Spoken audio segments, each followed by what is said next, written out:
Welcome back to my new vlog guys. तो आज कारखाने की छुट्टी है, बस एक कारीगर आया है क्योंकि मुहर्रम चल रहा है और आज आप मेरे घर जो है प्रोग्राम भी है, वो मैं आपको दिखाऊंगा। तो पीवीडी वाले जो पीस हम देके आए थे वो रेडी हो चुके हैं, थोड़ी देर में लेने चलेंगे। अस्सलाम वालेकुम, क्या हाल है? दोनों दब के लिस्टिंग कर रहे हैं गाइस।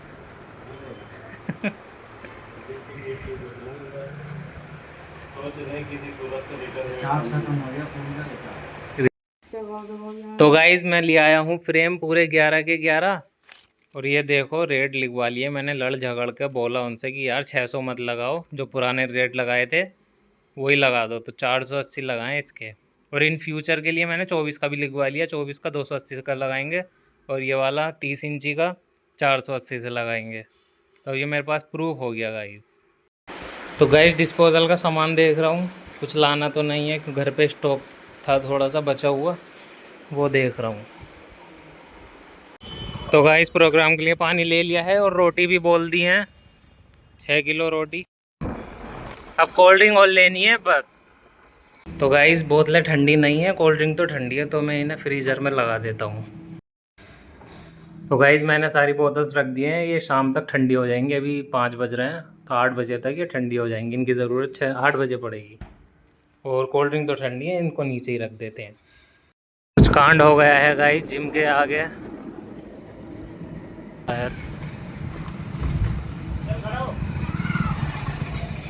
यहाँ ही है ना सर, मेरा माल वाली बहन। रास्ते में ऊँट भी मिले हैं गाइस, कैमिल। तो गाइस ये रिटर्न आ गया था एक पार्सल, मैंने अपने अंकल की दुकान में रखवा दिया है। इफ्तिकार भाई की ये वाली दुकान है, इसमें कोरियर देते हैं, तो बनती तो चाबी इससे दे जाते हैं। चाबी इससे लेके मैंने खोल के निकाल के ये रख दिया। सुबह को मुंशी जी या कोई और उठा के ले जाएगा। ठीक है अरबाज भाई।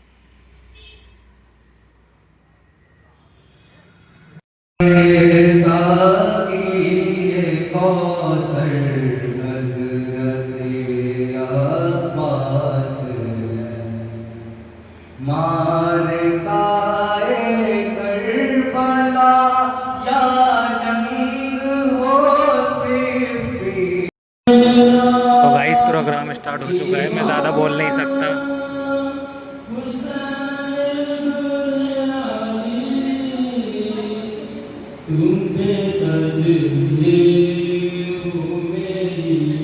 आ चुका है, वो लाल झंडा है।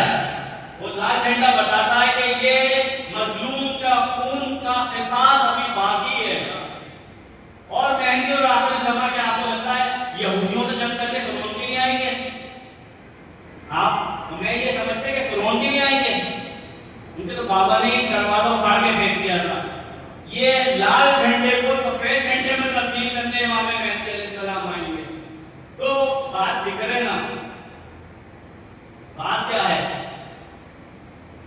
बात यह है कि नेकी करो, बदी से रोको, और बुराई यजीद के ख्याल में। इमाम हुसैन ने कहा कि तुम इंतखाब क्यों कर रहे हो?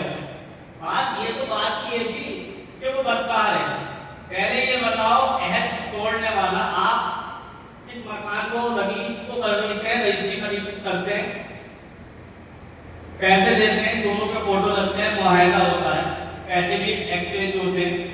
अगर आपने वादा कर लिया कि भाई अभी मेरे हालात नहीं, रजिस्ट्री करा दो, मैं दे दूंगा बात जो तुम्हारे पैसे हैं, रोज हशर आप अगर वो जमा नहीं करते तो आप गासिब कहलाएंगे नहीं कहलाएंगे? रसूल अल्लाह ने कहा मेरे अहले बैत की मोहब्बत अजर है मेरे दीन का। तो अजर रसालत नहीं देख रहा है, कलमा पढ़ते रहो ज़बान से, नमाज़ें पढ़ते रहो मस्जिद में जा जाके, अजर नबूवत के बिना ऐसे हो उस मकान में जो तुमने चौके घेर के खाली प्लॉट पे मकान बनाया है। रोज हिसाब अल्लाह हिसाब देगा। दुनिया में तुम्हारे पास बड़ी ताकत है, कोई नहीं कह रहा अरे भाई डर लगता कतल ना कर दे, इन्होंने प्लॉट घेरा था। अल्लाह की अदालत में बिल्कुल साफ साफ इंसाफ होगा कि पूरी जिंदगी नमाज पढ़ी, अजर नबूवत दिया तो नहीं दिया था। रसूल अल्लाह रहमतुल लिल आलमीन, रसूल अल्लाह की उम्मत वो भी तो कलमा पढ़े, वो भी तो नहीं कलमा पढ़ती, क्योंकि वो रब्बुल आलमीन है। उसका रब माने तो मुसलमान हो गया, रब नहीं मानने वाला, इनकार करने वाला कि अल्लाह का अलावा किसी और का बंदा है क्या? जिसने कलमा नहीं पढ़ा, खुदाए ला शरीक को नहीं माना, तो क्या वो उसी माबूद का बंदा है जिसको वो मानता है? आप और हम ये कहते नहीं, वो बंदा तो उसी माबूद का है जिसको मैं मानता हूँ ला शरीक को गुमराह है। तो रसूल अल्लाह रहमतुल लिल आलमीन है, उनकी तमाम उम्मत है, उन्हें कलमा पढ़ के मानो या ना मानो, जैसे अल्लाह को मानो या ना मानो, रहमतुल लिल आलमीन को मानो या ना मानो, मानोगे तो फायदा, नहीं मानोगे तो तुम्हारी नीयत हो सकता है अज़ाब रखा है।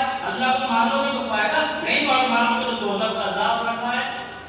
इसी तरह से रसूल अल्लाह की ये उम्मत कलमा पढ़ रही है, रोजे रख रही है, लेकिन अज़मत अहले बैत पे ना पेट में दर्द क्यों महसूस क्यों है?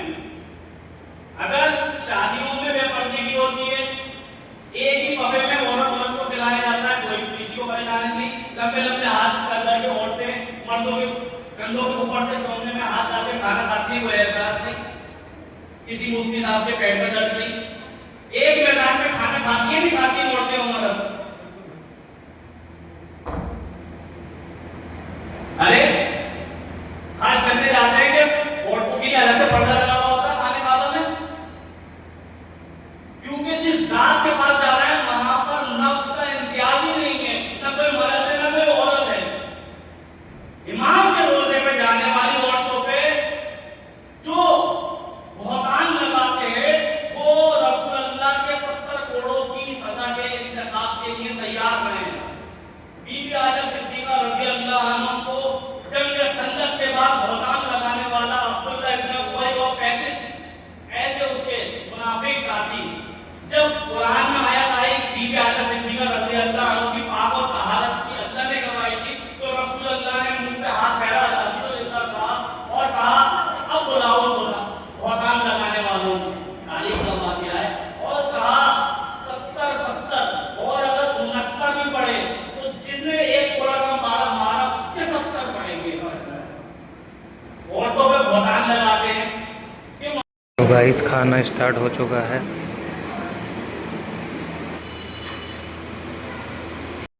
रोटी ख़त्म हो गई थी गाइस, दोबारा लेने आया हूँ। बहुत भीड़ है यार, बहुत भीड़।